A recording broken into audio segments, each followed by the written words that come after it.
Bafowethu lasuka lahlala sikhuluma ngoKhuzani Mpungose endlalweni emculweni kaMasikhandeke lapha ke ekhipha ke lapha ke icover ke ka track number 2 ke lapha ke ethi ke ngidlala ukuhlupheka kusho uKhuzani Mpungose ke lapha ke wasefaka ke isithombe ke bafowethu ke yebo bafowethu kuyabonakala ngampethu lengoma ke izana olukhulu ke usizi izana olukhulu ke inhlupheko uKhuzani ke le akhuluma ngayo ke lapha ke okuyinto bafowethu ngicabanga ukuthi abantu abaningi bazoyithokozela ke njengoba ke ngikuthathe ngikubeke njengoba kunjalo uyabona nje indlamlenze ukuthi hey imeduzo komgqomo ke lapha ke wayekade thembisile ke ukuthi njalo ke uma ke kumsombuluko ke lapha ke uzokwenza ke utrack track ke ozolandela ke lapha ke track number 2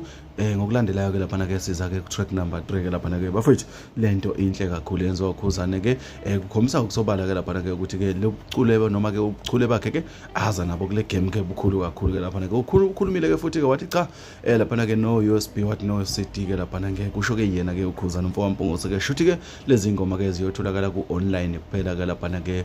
kulonyaka njengoba ke sazi ukuthi kwesinye isikhathi ke beke senzele ke nama CD kanjalo ke nama USB ke lapha ke bafowethu lento ezayo ke inhle kakhulu ke sibongele kakhulukazi ke ama Blue Nation ke lokuthi ke athola ama update ke aphuma phansi ke kwalo ke iqhawe ke lawo ke lapha ke sikhuluma ke ngendlamlenze ke emculweni ke kaMasikandi thina ke sikuthatha sikubeke njengoba kunjalo ke esenze show ukuthi ke akusalile lutho ke kwesikunika khona ke bafowethu ke uphinde ke okhumbuza abantu ke uKhuzani ukuthi cha bafowethu ke nakanjani ke amathikithi ke uthi ke asatholakala ke phela ke awaso ke lapha ke Spring Picnic All White ke so Masikandi ke lapha ke njengoba sazi bafethu ukuthi kunomcimbi ke ongomhla ka 2 November ke lapha ke njengoba ke sekubalwa insuku ke lapha kuthini ke lo mcimbi ke uhlale ke lapha ke endaweni ke yaseThekwini bafethu thina nje into enhle hlezi sincoma ngoba sithatha ihlangothi sithatha iside kodwa ke sikutshena nje okuyikhona khona ke ngesikhathi ke okuyisona futhi bafethu anihlala khona la kwesiqiniseko esemida ke uma kukhona ezinye engotholela zona ngizobuya ngiqhasha ngigijima ngixuma kodwa ngizokunika zinjalo.